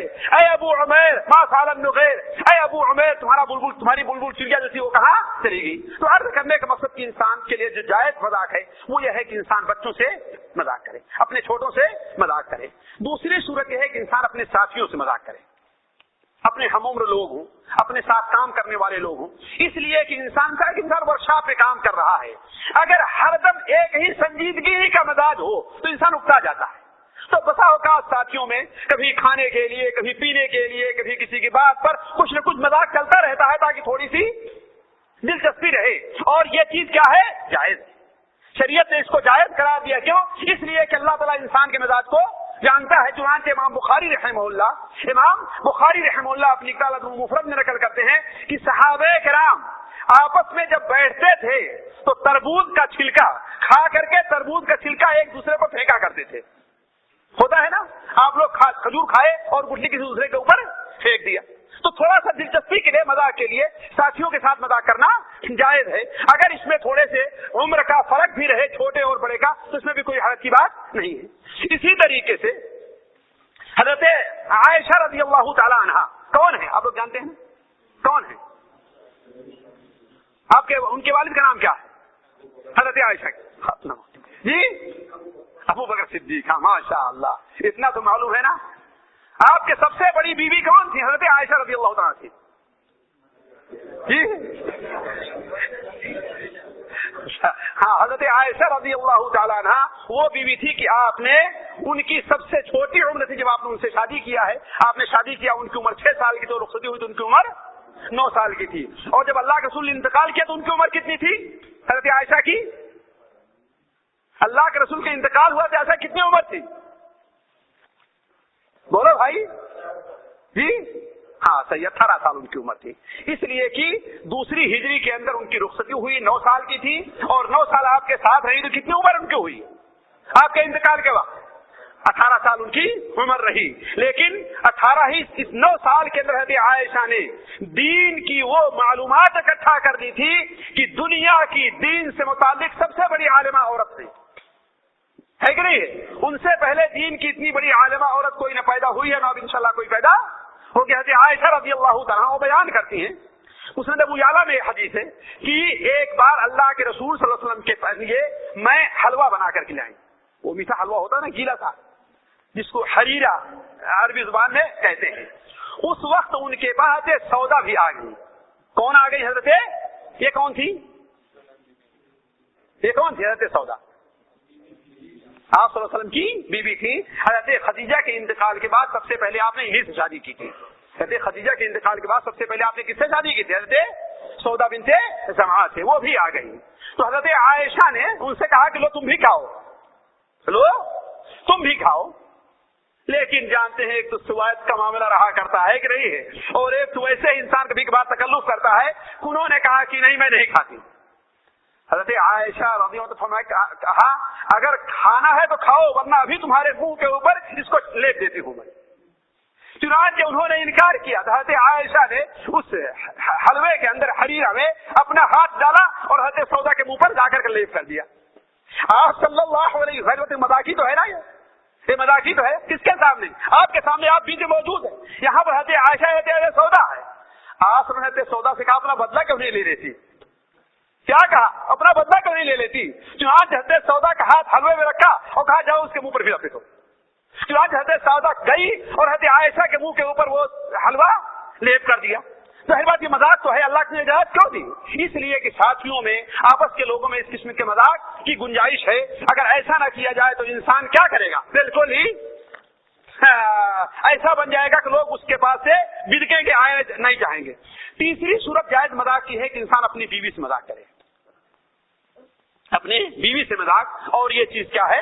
شریعت کے اندر بڑی اہمیت رکھتی ہے۔ اللہ کے رسول کی زندگی سے اس سے متعلق جو ہے بڑے ہی دلائل ہیں، لیکن میں ان کو نہ ذکر کر کے اب اس بات پر آتا ہوں کہ وہ کون کون سے مذاق ہیں جو ناجائز ہیں۔ ساتھیوں ذرا دل تھام کر کے بیٹھیے کہ یہ بڑی اہم چیز ہے، اور میں اسی کے لیے اس موضوع کو چھیڑا ہم نے کیوں؟ مذاق کے سلسلے میں لوگ جائز ناجائز کی پرواہ نہیں کرتے. اگر ٹوکو تو کیا کہتے ہیں کہ ارے میں مذاق کر رہا تھا. کسی کو گالی دے دیا ہے، ارے میں مذاق میں گالی دی. ارے گالی اور مذاق میں حرام چیز سے مذاق نہیں کیا جاتا. تو میں عرض کر رہا تھا کہ مذاق کی ناجائز صورتیں کیا ہیں، ذرا اس کے متعلق آپ لوگ چند باتیں سن لیں گے. دیکھیے، پہلی صورت مذاق کی ہے کہ انسان اللہ کے ساتھ مذاق کرے. دیکھیے اللہ تبارک و تعالیٰ کی ذات کیا ہے کہ انسان اس کی تعظیم کرے، اس سے محبت رکھے، اس سے خوف کھائے. دنیا میں انسان کسی سے محبت رکھتا ہے لیکن اس کی تعظیم نہیں کرتا. دنیا میں انسان کسی سے خوف کھاتا ہے لیکن اس کی تعظیم نہیں کرتا. لیکن اللہ تبارک و تعالیٰ کی ذات وہ ہے کہ انسان اس سے محبت کرے، اس سے خوف کھائے، لیکن یہ محبت اور خوف جو ہونا چاہیے اللہ تبارک و تعالیٰ کی تعظیم کو شامل ہونا چاہیے. اس لیے کہ اللہ تبارک و تعالیٰ سے عظیم ذات اور کوئی نہیں ہے. تبھی تو حضرت نوح علیہ الصلوۃ والسلام نے اپنی قوم کو مخاطب کر کے فرمایا تھا ما لکم لا ترجون للہ وقارا، تمہیں کیا ہو گیا ہے کہ اللہ تبارک و تعالیٰ کے وقار اور عظمت کا تم لوگ لحاظ نہیں کرتے. حتیٰ کہ اللہ تبارک و تعالیٰ سے متعلقہ چیزیں جو ہیں ان کی بھی تعظیم ہمارے اور آپ کے اوپر واجب ہے. ومن يعظم شعائر اللہ فإنها من تقوى القلوب، جو اللہ تعالیٰ کے شعائر کی تعظیم کرتا ہے یہ اس کے متقی ہونے کی دلیل ہے. تو اللہ تبارک و تعالیٰ سے مذاق کوئی انسان کرے یہ اس کی گنجائش نہیں ہے. اللہ کی کسی صفات کا مذاق کرے یہ اس کی گنجائش نہیں ہے. اللہ تعالیٰ کسی تعریف کا مذاق کرے یہ اس کے لیے گنجائش نہیں ہے. اللہ تبارک و تعالیٰ کے ساتھ مذاق کرنا ساتھیوں نہ صرف ناجائز بلکہ یہ کفر اور شرک ہے. دوسری بات، انسان جو ناجائز صورت ہے وہ احکام شریعت کا مذاق اڑائے. وہ احکام خواہ واجبی ہوں، وہ احکام خواہ سنت ہوں، وہ احکام خواہ نفل اور مستحب ہوں، اگر کوئی شخص اس کا مذاق اڑاتا ہے، اس کا مذاق کرتا ہے تو یہ جائز نہیں ہے. مثال کے طور پر نماز کا کوئی انسان مذاق اڑائے اور مذاق کرے یہ چیز جائز نہیں ہے. مسواک کا کوئی انسان مذاق کرے اور مذاق اڑائے یہ چیز جائز نہیں ہے کہ نہیں ہے. تو احکام شریعت، عورت کے پردے کا مذاق کرے کوئی انسان یہ جائز نہیں ہے. داڑھی کا مذاق کرے کوئی انسان یہ جائز نہیں ہے. جبکہ آپ جانتے ہیں کہ ان چیزوں کا مذاق ہمارے اور آپ کے ہاں بڑی عام چیز ہے. کوئی انسان کسی مولوی کی، کسی حافظ کی داڑھی کو بکرے کی داڑھی سے تشبیہ دیتا ہے کہ نہیں؟ ہوتا ہے کہ نہیں ہوتا ہے؟ عورت کے پردے کو عورت کی پسماندگی کے سے تشبیہ دیا کرتا ہے. کہتا ہے کہ اللہ تعالیٰ نے خوبصورتی کیوں بنائی ہے؟ دیکھنے کے لیے، ہے کہ نہیں؟ اور تو چھپا کر کے رکھتی ہے تو اس سے فائدہ کیا ہوا؟ بہت سی عورتوں کو لوگ اسی طریقے سے دھوکہ دیتے ہیں کہ دیکھنے سے کیا ہوتا ہے، دل انسان کا صاف ہونا چاہیے، ہے کہ نہیں ہے؟ تو عرض کرنے کا مقصد ہے کہ احکام شریعت کا مذاق اڑانا خاص سنت ہے یا وہ فرض ہے، یہ کسی بھی طریقے سے جائز نہیں ہے. بلکہ علماء نے اسے کفر شمار کیا ہے. جس طریقے سے مجھے اچھی طریقے سے بچپن میں یاد ہے کہ ایک مولوی صاحب تقریر کر رہے تھے تو سننے والے جو سامنے بیٹھے تھے ایک سے سننے داروں قطار رو رہا تھا. مولوی صاحب طرف دیکھتا اور رونا شروع کرتا، مولوی صاحب طرف دیکھتا اور رونا شروع کرتا. تو مولوی صاحب نے سمجھا یہ دیکھیے یہ دین کا مذاق اور احکام شریعت کا مذاق ہے. مولوی صاحب نے سمجھا کہ ہاں میری بات کا اس کے اوپر بڑا اثر ہو رہا ہے. آپ لوگوں نے بچپن کتابوں میں پڑھا ہوگا. نماز کے بعد مولوی صاحب پوچھے کہ ہاں بھائی میری باتوں کا تو تمہارے اوپر بڑا اثر ہو رہا ہے. کہا کہ نہیں مولوی صاحب، اصل میں بات یہ تھی کہ میرا ایک بکرا تھا جس کی داڑھی آپ کی داڑھی کے طریقے سے تھی. جب آپ تقریر کرتے تھے تو آپ کی داڑھی جب ہلتی تھی تو میرا بکرا جو مر گیا مجھے اپنا بکرا یاد رویا کرتا تھا. بولا دیکھیے داڑھی کا مذاق ہے کہ مذاق نہیں ہے نا داڑھی کا مذاق؟ واللہ یہ کفر اور شرک ہے. انسان کو مذہب سے خارج کر دیتا ہے. انسان مسلمان نہیں رہ جاتا ایسا مذاق انسان کرتا ہے. تو اس پر توجہ دینا چاہیے کہ دین کے احکام کا، نماز کا، روزہ کا، حج کا مذاق اڑانا یہ کوئی معمولی بات نہیں ہے. واللہ مجھے اچھی طریقے سے یاد ہے کہ ہم نے فقہ اکبر کی شرح میں جو امام ابو حنیفہ رحمہ اللہ کتاب مانی جاتی ہے اس کی شرح میں ہم نے پڑھا ہے کہ امیر تیمور لنگ ایک بار بڑا پریشان تھا، بڑا الجھن میں تھا. اس نے کہا کہ وہ میرا مزاحیہ درباری کہاں اس کو بلا کے لاؤ تاکہ کچھ ہنسنے کی باتیں کرے، تاکہ میری تکلیف اور میری الجھن اور میری یہ ذرا سا جو یعنی سنجیدگی تھوڑی سی دور ہو، تاکہ تھوڑا سا میرا غم ہلکا ہو۔ چنانچہ وہ شخص آتا ہے اور کہتا ہے کہ اے امیر المؤمنین، اے بادشاہ سلامت، ابھی قاضی کے پاس سے میرے پاس ایک شخص آیا اور کہتا ہے کہ ایک شخص نے آ کر یہ گواہی دی ہے کہ قاضی صاحب نے کہا کہ فلاں آدمی تو رمضان کے روزے کو کھا گیا، فلاں آدمی رمضان کے روزے کو چٹ کر گیا۔ تو قاضی صاحب نے کہا کہ یہاں پر کوئی اور آدمی بھی نہیں ہے جو نماز کو چٹ کر جائے تاکہ نماز روزے میں فرصت مل جائے، یہ نماز کا اور روزے کا مذاق اڑانے کے لیے۔ یہ سن کر کے تیمور لنگ نے کہا کہ تلوار لے آؤ اور اس شخص کی گردن مار دو، صرف اللہ تعالیٰ کے احکام مذاق کرنے کے لیے رہ گئے۔ تو عرض کرنے کا مقصد یہ ہے ساتھیو کہ اللہ تبارک و تعالیٰ کا مذاق اور اللہ کے احکام کا مذاق اڑانا یہ قطعاً جائز نہیں ہے۔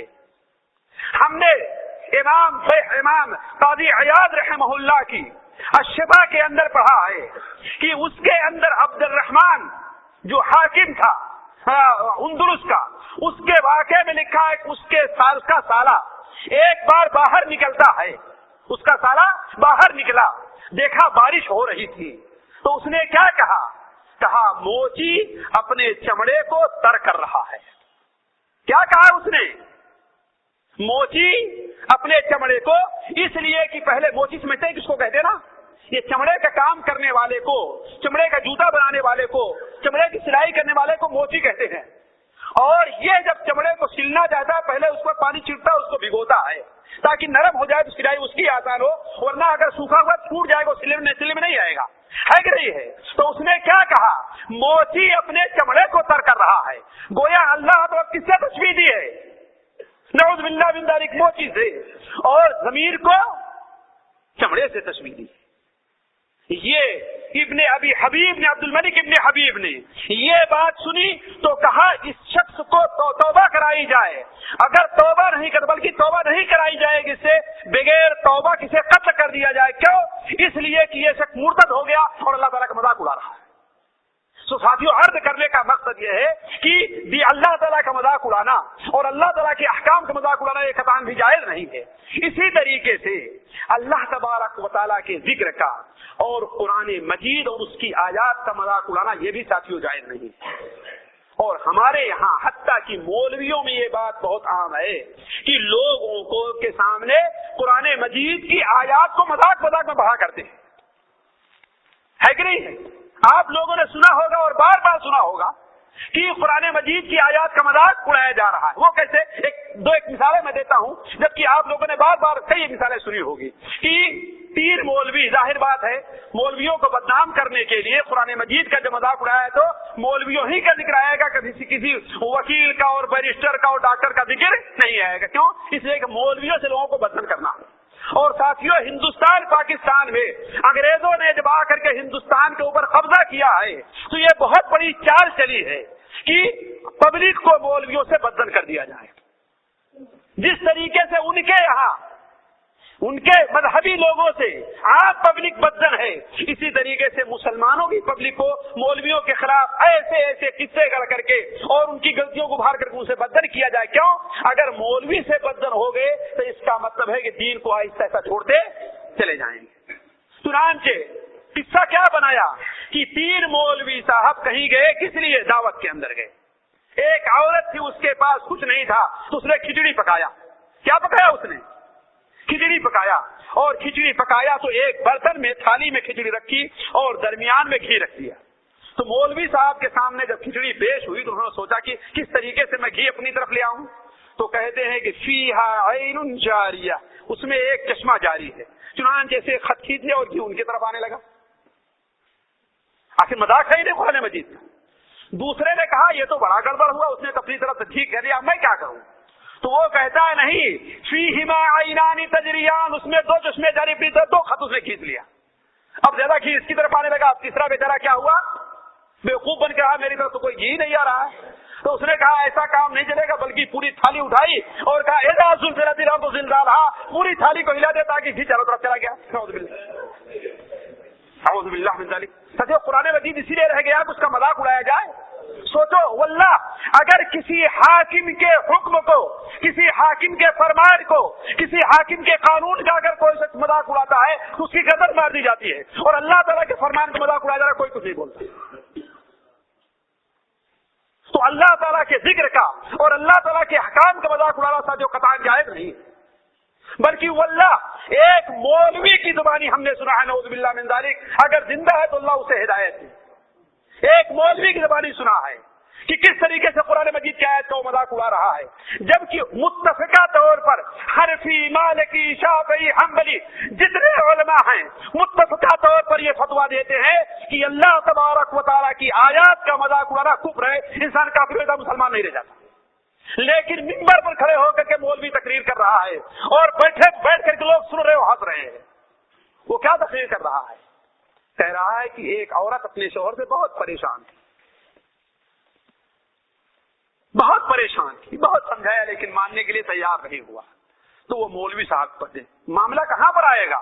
مولوی ہی صاحب تک آئے گا تاکہ لوگوں کو بدن کیا جائے. ان سے تعویذ لینا ہے تو مولوی صاحب کے پاس، فتوا دینا ہے تو مولوی صاحب کے پاس، سارا کچھ کرنا ہے. بغیر مولویوں کے کام بھی نہیں چلتا اور مولویوں کا مذاق بھی اڑایا جاتا.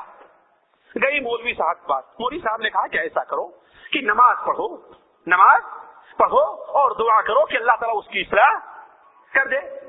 اس نے کہا مولوی صاحب نماز پڑھنا تو میں جانتی ہی نہیں، میں نماز کیسے پڑھوں؟ کہا نماز پڑھنا کیا مشکل ہے، میں اسے نماز سکھا دیتا ہوں. چنانچہ اسے نماز کا طریقہ بتایا اور قرآن مجید کی 2 صورتیں اسے سکھلا دی.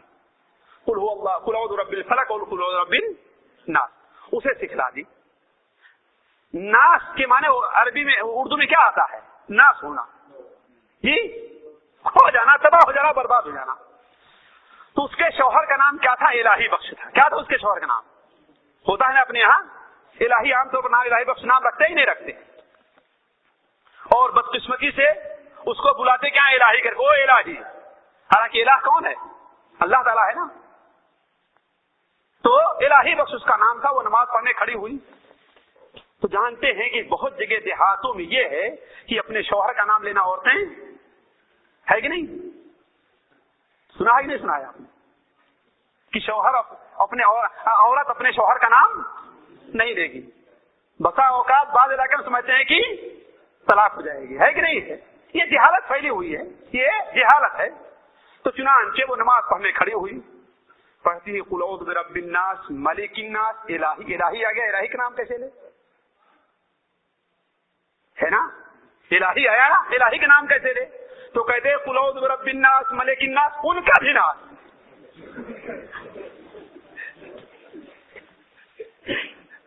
قل اعوذ برب الناس ملک الناس، وہ ہمارا بھوجپوری زبان میں او نحو کے ناس، اپنی بھوجپوری زبان میں اس نے کیا پڑھا؟ او نحو کے ناس. نعوذ باللہ من ذالک. آخر قرآن سے مذاق ہے کہ نہیں مذاق ہے؟ جس طریقے سے اس لیے بتا رہا ہوں واللہ ہنسنے کے لیے نہیں، اس لیے کہ ایسے لوگ جہاں پر انہیں منع کیا جائے، روکا جائے کہ ساتھیوں یہ معمولی بات نہیں ہے، اس سے انسان کافر ہو جاتا، مذہب میں نہیں باقی رہتا. تو عرض کرنے کا مقصد ہے کہ اللہ تعالیٰ کے ذکر اور اللہ تعالیٰ کے قرآن مجید کا مذاق اڑانا کیا ہے؟ یہ بھی جائز نہیں ہے. اس کے ساتھ مذاق کرنا یہ اللہ تعالیٰ کو پسند نہیں ہے، بلکہ انسان کافر ہو جاتا ہے. اسی طریقے سے اللہ کے رسول صلی اللہ علیہ وسلم کے ساتھ مذاق کرنا اور اہل علم کا مذاق کرنا، یہ بھی کیا ہے؟ اہل علم کا مذاق کرنا، ان کا مذاق اڑانا، یہ کیا؟ یہ بات اللہ تعالیٰ کو پسند نہیں، قطعاً نہیں پسند ہے، جائز نہیں ہے. اہل علم کا مذاق اس لیے کہ ہاں وہ علم کے اوپر جو ہے علم کی باتوں پر عمل کر رہے ہیں، یہ قطعاً جائز نہیں ہے. اور یہ منافقوں کا سوا قرآن مجید کے اندر رہا ہے کہ اللہ تبارک تعالیٰ، اللہ کے رسول صلی اللہ علیہ وسلم کا اور اہل علم کا، قرآن کے حافظوں کا مذاق اڑایا. کہتے ہیں قرآن مجید میں اللہ اگر ان سے پوچھو تو کہیں گے کہ ہم تو مذاق کرے تو چلنے کی باتیں کر رہے تھے. اسی طریقے سے ساتھیوں حرام کام کے بارے میں بھی مذاق نہیں ہے. مثال کے طور پر مذاق میں کوئی کسی کو گالی دے، کتنا مستحیل بات، کتنا چاہیے؟ حرام کام کے بارے میں مذاق نہیں ہونا چاہیے. یعنی مثال کے طور پر جیسے ہمارے عام طور پر ساتھیوں میں ہوتا ہے. ساتھیوں اس موضوع کو ہم نے اسی لیے چڑھا کہ عام طور پایا جا رہا ہے. عام طور ایک دوسرے کو گالی دینا مذاق ہے کہ نہیں؟ کوئی برا سمجھتا ہے مذاق میں گالی دینے کو؟ نہیں برا سمجھتا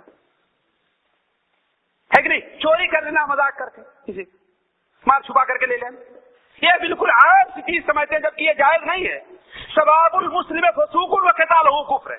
ایک مسلمان کو گالی دینا کیا ہے؟ یہ فسق ہے. یہ فسق ہے اور اس کے ساتھ لڑائی کرنا یہ کفر ہے بے داخل ہے. تو عرض کرنے کا مقصد یہ ہے کہ گناہ کے کام میں مذاق نہیں ہونا چاہیے. اسی طریقے سے مثال کے طور پر بہت سے لوگ ہیں وہ عورت ہے جس کا چھونا جائز نہ ہو اسے مذاق میں چھو لے. ارے بھائی مذاق کر رہا تھا اسے چٹکی کاٹ لے مذاق کر رہا تھا یہ تو کوئی بات ہوئی نہیں. تو گناہ کے کام میں مذاق نہیں ہونا چاہیے. اسی طریقے سے بہت سے لوگ آپ دیکھیں گے خاص طور پر کالج یونیورسٹی کے اندر ہے نا بسا اوقات کیا ہوتا ہے انٹروڈکشن کے نام پر پتہ نہیں کیا کیا ہوا کرتا ہے. کبھی دو لڑکوں کی شادی ہو جایا کرتی ہے آپس میں لڑکے اور لڑکی کی شادی ہو جایا کرتی ہے. نکاح اور طلاق کے مذاق کرنے کے لیے نہیں ہے یہ گناہ کا کام ہے. گناہ کے کام میں مذاق نہیں ہونا چاہیے. تو عرض کرنے کا مقصد یہ ہے ساتھیوں بسا اوقات آپ دیکھیں گے کہ بچہ 5-6 سال کا ہو گیا ہے لوگ اس سے مذاق کرنے کے لیے اس کا کپڑا اٹھا دیتے ہیں ننگا کر دیتے ہیں اس کو ہے کہ نہیں. بسا اوقات بڑے لوگ بھی رہا کرتے ہیں ہم نے دیکھا ہے کہ وہ سو رہا ہے تو اس کے تہبند کو کھول دیا تاکہ کھڑا ہو تو وہ ننگا ہو جائے. ہوتا ہی نہیں ہوتا ہے.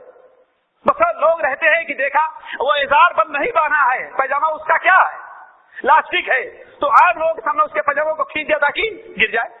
یہ گناہ کا کام ہے. کسی کو بے پردہ کرنا یہ کیا چیز ہے؟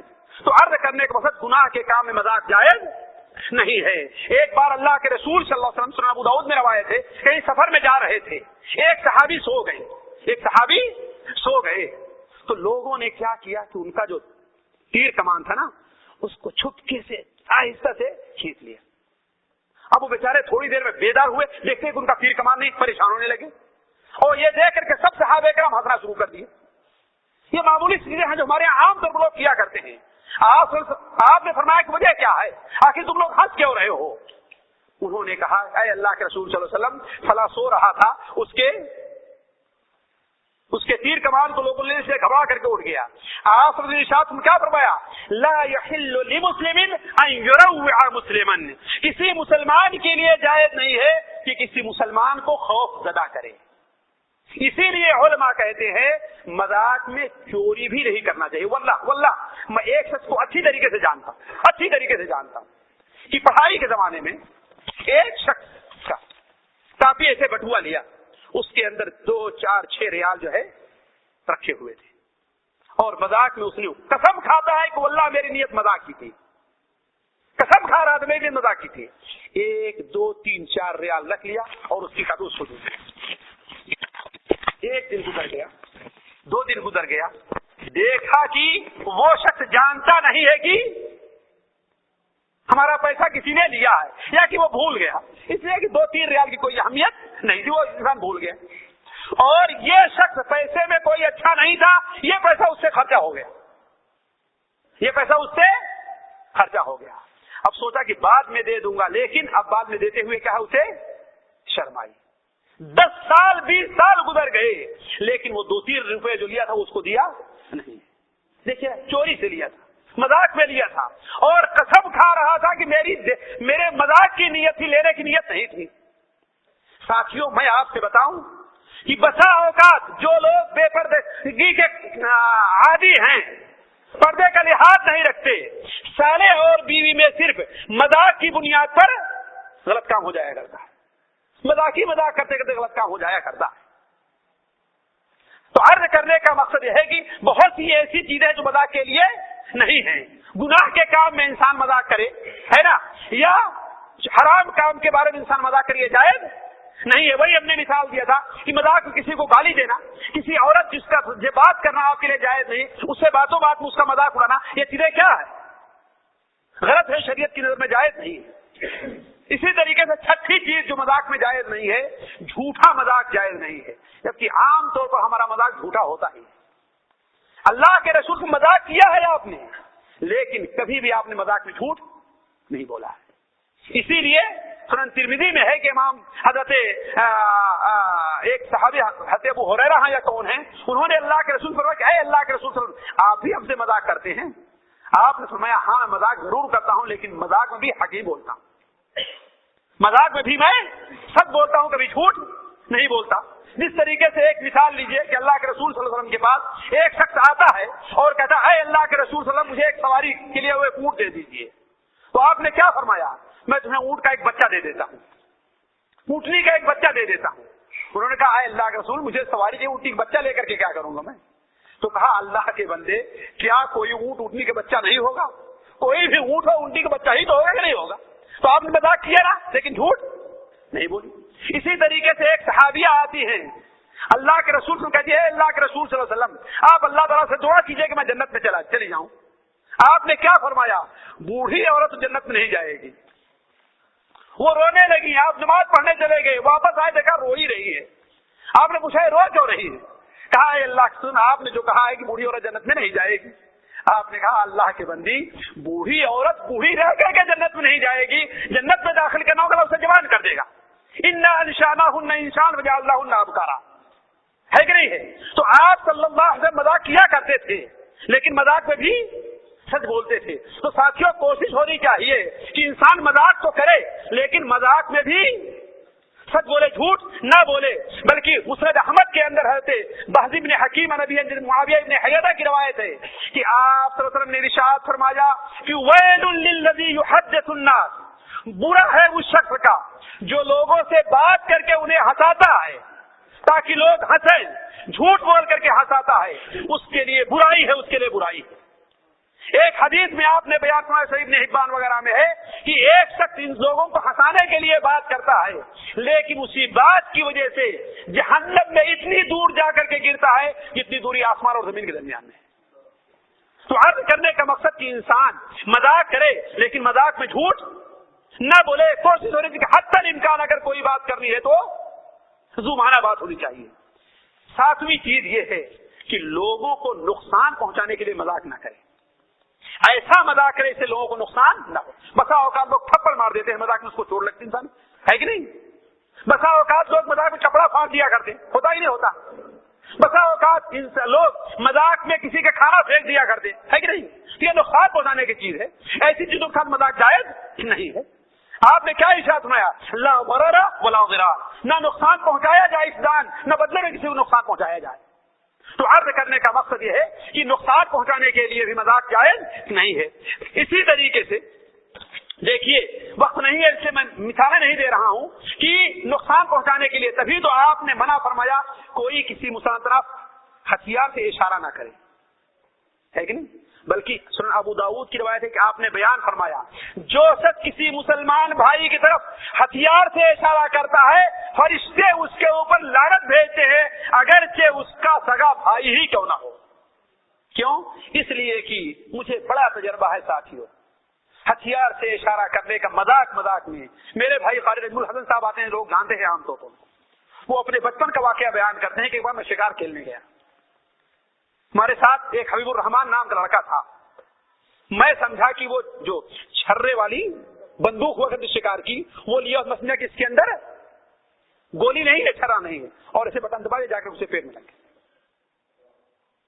تو ہتھیار جو ہے نقصان پہنچانے والی چیز جو ہے اس سے مذاق نہیں ہونا چاہیے۔ اسی زلفی میں آج سے چند سال پہلے ایک امام مسجد اپنے یہاں بنگلہ دیش کے رہنے والے ایک شخص سے گاڑی سے مذاق کر رہا ہے، اچانک بریک پر سے اس کا پیر پھسلا اور اس عامل کو مزدور کو لے جا کر کے دیوار کے چپکا دیا، اس کا دونوں پیر یہاں سے ٹوٹ گیا۔ ہم لوگ مذاق کرتے ہیں نا گاڑیوں سے چلاتے ہوئے نا، ایسی چیزوں میں مذاق جائز نہیں ساتھیوں۔ ہتھیار سے مذاق، چھری سے مذاق، یہ ایسی چیز سے مذاق جائز نہیں ہے۔ تو کہنے کا مطلب یہ ہے کہ مذاق اگر کرنا ہے تو کسی ایسا مذاق نہ کرے جس سے اپنے بھائی کو نقصان پہنچ جائے۔ آٹھویں چیز یہ ہے کہ ان لوگوں کا مذاق نہ کرے جن کا احترام واجب ہے۔ کوئی اپنے والدین کے ساتھ مذاق نہ کرے، خاص طور پر والد کے ساتھ مذاق، اپنے استاد کے ساتھ مذاق ابتداء خصوصاً نہیں کرنا چاہیے، اس لیے کہ کوئی بھی انسان کہے کیا بابت اپنے باپ سے مذاق کرتا ہے کہ نہیں؟ تو اپنے ایسے بڑوں سے مذاق جن کا احترام واجب ہے ان کے ساتھ مذاق نہیں، خصوصاً ابتدائی مذاق نہیں ہونا چاہیے. اگر وہ کوئی مذاق کریں تو مذاق ان کا جواب دیا جا سکتا ہے، لیکن ابتدائی ان کے ساتھ مذاق نہیں ہونا چاہیے. 9ویں چیز یہ ہے کہ مذاق کرنے میں جگہ کا اور وقت کا لحاظ رکھا جائے. یہاں درس ہو رہا ہے، مولوی صاحب تقریر کر رہے ہیں اور آپ نے مذاق کرنا شروع کر دیں، ہوتا کہ نہیں ہوتا ہے؟ لوگ ایسا نہیں ہونا چاہیے. اس مجلس کا احترام ہو، نماز پڑھ رہا ہے اور اپنے ساتھی سے مذاق کرنا شروع کر دیں. اولاً تو نماز کا احترام ضروری ہے، دوسرے اس جگہ کا، اس مقام کا، اس وقت کا اہتمام ضروری ہے. انسان روزے سے ہے اور روزے میں دھوکہ دے کر کے اسے آپ پانی پلا دیں اور کھلا دیں، ہے کہ نہیں؟ جیسے بہت سے لوگ کرتے ہیں نا. بسا اوقات لوگ زبردستی روزے سے اس کے منہ میں کھانا پانی ڈال دیتے تاکہ اس کا روزہ ٹوٹ جائے، حالانکہ اس کا روزہ ٹوٹتا نہیں زبردستی کرنے سے. تو عرض کرنے کا مقصد یہ ہے کہ جگہ کا لحاظ رکھا جائے اور وقت کا لحاظ، کس وقت مذاق کرنا چاہیے، کس وقت مذاق نہیں کرنا چاہیے. 10ویں چیز یہ ہے کہ مذاق میں حد سے تجاوز نہ کیا جائے، بلکہ علماء کہتے ہیں کہ مذاق کی مثال کیا ہے؟ کھانے میں نمک جیسی ہے. کھانے میں نمک اگر بالکل نہیں ہے تو کھانے کا کوئی مزہ. پوچھے ان لوگوں سے جن کو بلڈ پریشر ہے، وہ کھانے بغیر کھانے کے نمک سبزی کھاتے ہیں، بغیر نمک کے سبزی کھاتے ہیں، ہے کہ نہیں ہے؟ نمک تھوڑا سا ہے کام چل جائے گا، لیکن نمک زیادہ ہو جائے تو ہاں، تو اگر مذاق زیادہ ہو جائے تو وہی چیز غلط اور ناجائز. تو نمک کی مذاق کی مثال کیا ہے؟ کھانے میں نمک جیسی ہے، یعنی حد سے زیادہ مذاق نہیں ہونا چاہیے. کہ انسان کی زندگی کا مقصد ہی مذاق کرنا ہے. جس طریقے سے بہت سے لوگ ہوا کرتے ہیں، ان کا چلنا، ان کا پھرنا، ان کا اٹھنا، ان کا بیٹھنا، ان کا بات کرنا، سارا مذاق ہی مذاق رہا کرتا ہے کہ نہیں ہے؟ شریعت اس کی اجازت نہیں دیتی ہے. انسان کی زندگی میں سنجیدگی غالب ہونی چاہیے. البتہ کبھی دل بہلانے کے لیے تھوڑا سا، جس طریقے سے کھانے میں نمک کا معاملہ ہوتا ہے، تھوڑا سا مذاق کر لینا چاہیے. اور آخری بات ساتھیوں کہہ کر کے میں اپنی بات بند کرتا ہوں، یہ ہے کہ اس چیز کو، اس فرق کو لوگ ہمیشہ ملحوظ رکھیں کہ مذاق کرنا اور مذاق اڑانا دونوں دو چیزیں ہیں. سمجھ لیں اس کو، مذاق کرنا اور مذاق اڑانا، دونوں میں فرق کیا ہے؟ فرق کیا ہے دونوں میں؟ مذاق کرنے کے اندر یہ ہوتا ہے کہ جس سے مذاق کر رہا ہے اس کو اپنے سے نیچا، اپنے سے حقیر نہیں سمجھ رہا ہے انسان، ہے کہ نہیں؟ جس سے مذاق کر رہا ہے اس کو اپنے سے نیچا اور اپنے سے حقیر، اس کا نقصان پہنچانا مقصد نہیں ہے، اسے تنگ کرنا مقصود نہیں ہے، اسے زد کرنا مقصود نہیں ہے، بلکہ صرف کیا ہے؟ تھوڑی دل لگی کی باتیں کرنی ہے. اور مذاق اڑانے کا کیا معنی ہے؟ کہ گویا جس سے آپ مذاق کر رہے ہیں اسے آپ حقیر سمجھ رہے ہیں، اسے آپ ذلیل سمجھ رہے ہیں، اپنے سے اس سے اپنے سے نیچے سمجھ رہے ہیں. تو مذاق تو ان شرطوں کے ساتھ جو ہم نے ذکر کیا ہے وہ جائز ہے، لیکن مذاق اڑانا کبھی بھی جائز نہیں ہے. فرق کو سمجھ لیں اچھی طریقے سے.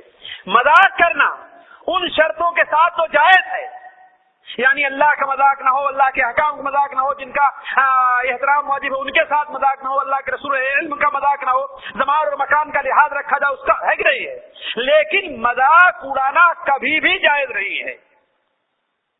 کسی بھی چھوٹے سے چھوٹا آدمی، ادنا سے ادنا آدمی ہو، انڈیا کا ہے، بنگلہ دیش کا ہے، پاکستان کا ہے، سعودیہ کا ہے، عالم ہے، جاہل ہے، غریب ہے، مالدار ہے، کوئی بھی ہے، اس کا مذاق اڑانا جائز نہیں ہے. اللہ تعالیٰ قرآن مجید میں ارشاد فرماتا ہے، یا ایھا الذین آمنوا لا یسخر قوم من قوم عسى ان یکونوا خیرا منهم. اے لوگوں جو ایمان لے آئے ہو، مرد مردوں کا مذاق نہ اڑائیں. ہو سکتا ہے کہ جن کا مذاق اڑا رہے ہیں اللہ تعالیٰ کے نزدیک ان سے افضل ہیں. اسی طریقے سے عورتیں عورتوں کا مذاق نہ اڑائیں، ہو سکتا ہے کہ جن کا مذاق اڑا رہے ہیں وہ ان سے بہتر. ساتھیوں، امام بیہقی رحمہ اللہ اپنی کتاب شعب الایمان میں ایک حدیث نقل کرتے ہیں. وہ بیان کرتے ہیں کہ قیامت کے دن مذاق اڑانے والوں کے ساتھ اللہ تعالیٰ کیا معاملہ کرے گا کہ انہیں جنت تک لے آئے گا، اور جب جنت کے قریب پہنچ جائے گا جنت دروازہ ان کے سامنے بند کر دے گا. اللہ تعالیٰ ان کا مذاق قیامت کے دن اڑائے گا. تو اس چیز کو اچھی طریقے سے سمجھ لے کہ مذاق کرنا اور ہے اور مذاق اڑانا اور ہے. مذاق کرنا چند شرائط کے ساتھ جائز ہے، جیسا جس کی تفصیل آپ کے سامنے رکھی گئی ہے، لیکن مذاق اڑانا کبھی بھی جائز نہیں ہے. چاہے چھوٹے کہو یا بڑے کہو. اللہ تبارک و تعالیٰ سے دعا ہے کہ اللہ تبارک و تعالیٰ ہمیں دین کو سمجھنے، اس کو سیکھنے اور اس کے مطابق عمل کرنے کی توفیق عطا فرمائے. اللہ تعالیٰ ہمیں اور آپ کو ناجائز مذاق سے، اللہ کی کتاب، اللہ کے احکام، اللہ کی آیات، اللہ کے ذکر، اللہ کے رسول، ان کا مذاق کرنے سے، اللہ نے جن کا مذاق نہیں، اللہ کے بندوں کا مذاق اڑانے سے اللہ تعالیٰ ہمیں اور آپ کو محفوظ رکھے. اللہ تعالیٰ ہمارا اور آپ کے یہاں پر جمع ہونا قبول کرے. یہ جمع ہونے کی برکت سے اللہ تعالیٰ ہمارے اور آپ کے گناہوں کو معاف کر دے. اللہ تبارک و تعالیٰ ہم میں سے ہر شخص کو دین کے سیکھنے اور اس مطابق عمل کرنے کی توفیق عطا فرمائے. ہم میں سے ہر آدمی جو اللہ تعالیٰ، جو شخص بیمار ہے اللہ تعالیٰ اسے شفا عطا فرمائے. جو ضرورت مند ہے اللہ تعالیٰ اس کی ضرورت کو پوری کر دے. جو لوگ قرضدار ہیں اللہ تعالیٰ ان کے قرض کو ادا کرنے کی توفیق عطا فرمائے. جو لوگ کسی بھی قسم کی پریشانی کے اندر مبتلا ہیں اللہ تبارک و تعالیٰ ان کی پریشانی کو دور کر دے. سبحانک اللہم و بحمدک اشہد ان لا الہ الا انت استغفرک و اتوب الیک.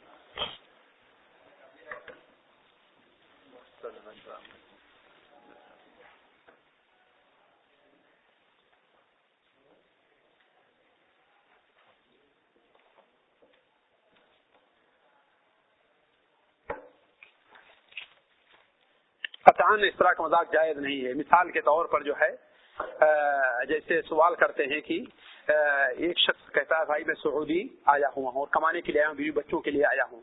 دوسرا کرتا ہے کہ میں مانتا ہوں آئے ہو، لیکن جو ہے صرف مذاق میں کہتا ہے کہ ہاں تم یہاں رہتے ہو اور تمہاری بیوی وہاں گل چھلے اڑایا کرتی ہے. ساتھیوں اس قسم کے مذاق کرنے سے بہت سے لوگوں نے اپنی بیویوں کو طلاق دے دی ہے. میرے سامنے واقعات اور حادثات ہیں. کیوں؟ اس لیے کہ یہ موضوع بڑا حساس ہے. اس لیے ہم نے کہا گناہ کے کام میں یہ تہمت لگانا، یہ الزام لگانا ہے. اور تہمت الزام لگانا کیا ہے؟ گناہ کا کام ہے کہ نہیں ہے؟ وہ بچہ مجھے معلوم ہے وہ بچہ تمہارا نہیں جو ہے، ارے تمہاری بیوی کا تعلق کسی اور سے تھا، فلاں آدمی مجھ سے کہہ رہا تھا. تو یہ چیز کیا ہے؟ یہ ناجائز کیوں ہے؟ اس لیے کہ یہ الزام اور اتہام تہمت لگانا ہے. اور تہمت لگانا کیا ہے؟ جی گناہ ہے کہ نہیں ہے؟ اور گناہ کا مذاق جائز نہیں ہے. اس سے سوچا اس سے کتنا بڑا نقصان ہونے والا ہے. بہت سے لوگوں نے اپنی بیوی کو، ابھی چند دن پہلے میرے سامنے ایک ایسا واقعہ آیا کہ لوگوں نے بیوی کے اوپر غلط الزام لگا کے لیے شوہر کے پاس خط لکھا یہاں پر یا ٹیلی فون پر بات کی. اب ایسا کرنا یہ ہوا خدا نخواستہ کہ کسی غلط مقصد کے لیے نہیں، عورت اس شخص کے ہاں کسی جائز مقصد کے لیے گئی تھی، تو شوہر کو ہوا کہ ہاں اس کا مطلب غلط تعلق ہے، اسے وہاں پر گئی تھی، شوہر نے فوراً طلاق دے دیا. کتنے بڑا گناہ کام کیا آپ نے ذرا سوچیں. ایک بسے ہوئے گھر کو آپ نے اجاڑ دیا ہے. ایک چھوٹا سا بچہ ہے، وہ ماں اور باپ کے بیچ میں نہ ادھر کا رہے گا نہ اس طرف اس کی زندگی برباد ہے. تو ساتھیوں یہ اسی کی مثال ہے. گناہ کے کام مذاق نہیں کرنا چاہیے، بلکہ ایسے شخص کو تو میں کہتا ہوں قاضی کے سامنے پیش کیا جائے، قاضی کے سامنے پیش کیا جائے، وہ دلیل دے کہ ہاں فلاں کا بچہ نہیں، ورنہ اس کے اوپر تہمت کے 80 کوڑے جو ہوتا ہے اس پر 80 کوڑے لگائے تاکہ دوسروں کو عبرت و نصیحت ہو. تو یہ مذاق ان کاموں میں نہیں ہونا چاہیے. نعوذ باللہ من ذالک. بھائی دیکھیے اسے سمجھا، اس کا جاہل ہو سکتا ہے، وہ نہ جانتا رہا ہو ایسی چیز، اسے سمجھایا جائے کہ بھائی دیکھیے یہ چیزیں مذاقی نہیں، لیکن پھر بھی اس کے اوپر اڑا ہے، یقیناً اسے پرہیز کرنا چاہیے. وہی نا کہ اس سے پرہیز کرنا چاہیے اگر ہے. اور بلکہ یہ ہے اس سے کہے کہ دیکھو تم ان باتوں سے رکو اور اپنی غلطی کا اعتراف کرو ان لوگوں کے سامنے، ورنہ تمہاری بات میں قاضی کے پاس چل کر کے پہنچاتا ہوں، تم نے ہمارے بارے میں ایسا کہا ہے. یہ چیز قطعاً نہ جائے. دوسرا سوال ہے کہ جیسے ابھی آپ بیان کر رہے تھے کہ مودی کام کر رہا ہے اور سامنے والا کہہ رہا ہے میرا بچہ اس طرح ہے اور لوگ کیسے ہنس رہے ہیں. یہاں جو ہے استغفراللہ کرنا چاہیے، یہاں لوگ ہنس رہے ہیں. بھائی دیکھیے وہ ہاں صحیح ہے، وہ جو ہے اس کے اوپر استغفراللہ کہنا چاہیے، لیکن بعض ایسی چیزیں ہوتی ہیں جس کے اوپر انسان کو ہنسی آ جاتی ہے. ایسے یہی مثال دینے کے لیے جو ہے ہم نے کہا تھا کہ ایسے چیزوں سے مذاق نہیں ہونا چاہیے. اور صحیح ہے ایسی باتوں پر ہنسنے کے بجائے کیا کرے، اس پر استغفراللہ پڑھے اور لوگوں کو اس پر متنبہ کرے. کوئی شک نہیں. اچھا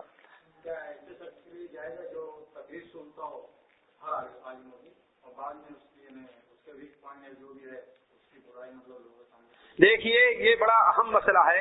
بہت سے علماء احناف نے یہاں تک لکھا ہے کہ اگر کوئی شخص ہاتھ میں چھڑی لے کر کے اپنے سامنے چند بچوں کو جمع کر کے کسی مولوی کی نقل اتارتا ہے کہ ہاں اس کی آواز کی تقریر کرنے والے کی اس کی آواز کی اور کسی چیز کی، تو اسے بھی علماء نے لکھا ہے کہ کفر ہے۔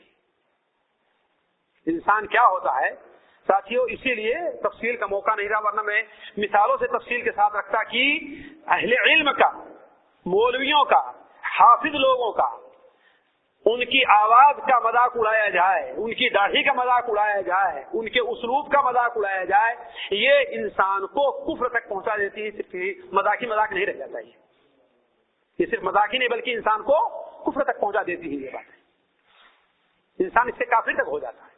جی میرے خیال سے وقت زیادہ ہو گیا ہے، چلیں سبحانک اللہم و بحمدک اشہد ان لا الہ الا انت استغفرک و اتوب الیک۔